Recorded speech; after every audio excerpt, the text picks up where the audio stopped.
Okay, so Year 9s, we're going to be spending the next few lessons doing some work on newspapers. We're going to start off pretty basic today, looking at the structure of newspapers before we move on to actually having to go at writing a newspaper article yourself and then analysing newspaper articles and the way they're written, different types of writing in newspapers.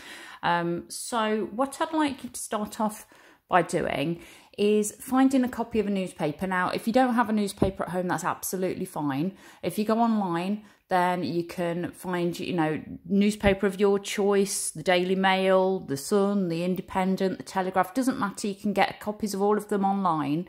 And what I'd like you to have a go at doing is spending 20 minutes reading through any of the articles that interest you. Don't just spend 20 minutes flicking through. Actually find something that interests you, read that article, then move on. And you should try and read at least 4 or 5 different newspaper articles in that time, and try and read things possibly about things you wouldn't necessarily normally read about. Don't just go for the sport if you're really sporty, go for other things as well.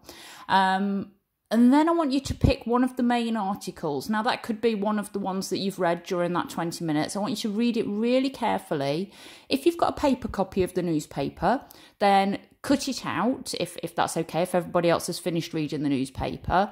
If you're reading online, then you can either print it off or just be looking at it online. It doesn't matter. Try and choose one, an article that's at least 5 paragraphs long, though, because the activity that we're going to be doing, you need it to be a decent sized newspaper report, not just one that's a couple of lines long.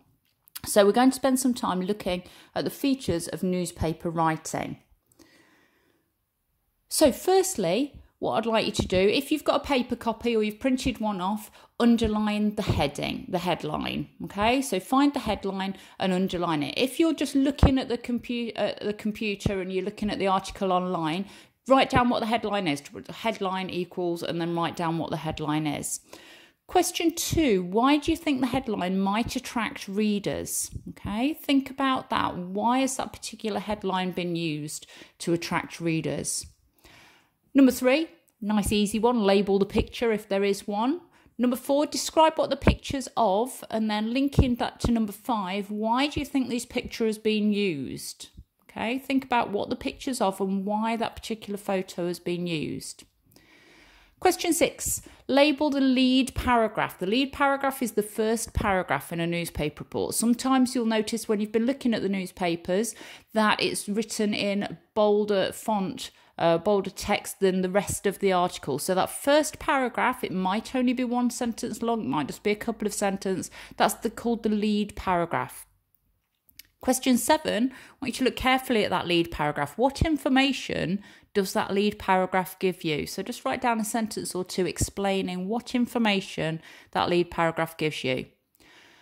Question 8, label which parts of the article tell you who the event happened to. So think about what it's about and who things have happened to. Label those parts.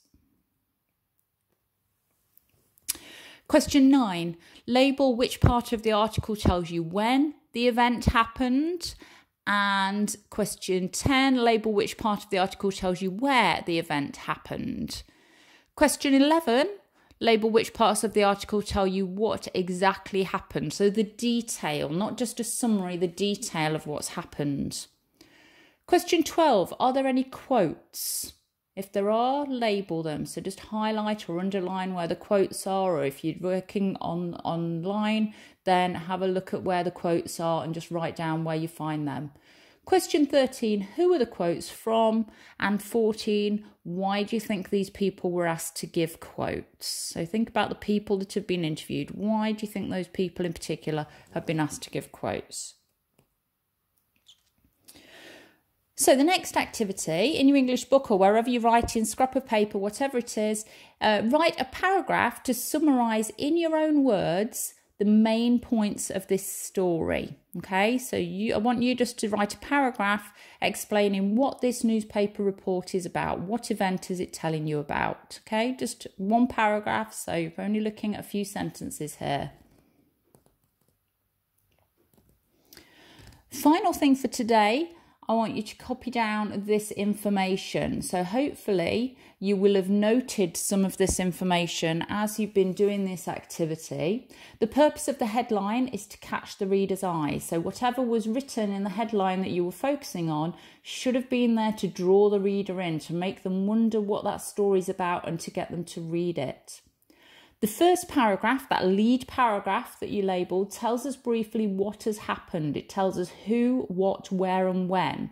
It's written in bigger writing than the rest of the article. The main part of the article comes next. This tells us more detail about what has happened. Often a picture is included, show what has happened and who it has happened to. Towards the end of the article, you find quotes or statements from family or experts, and newspaper reports are written in columns. Okay, so copy down that information.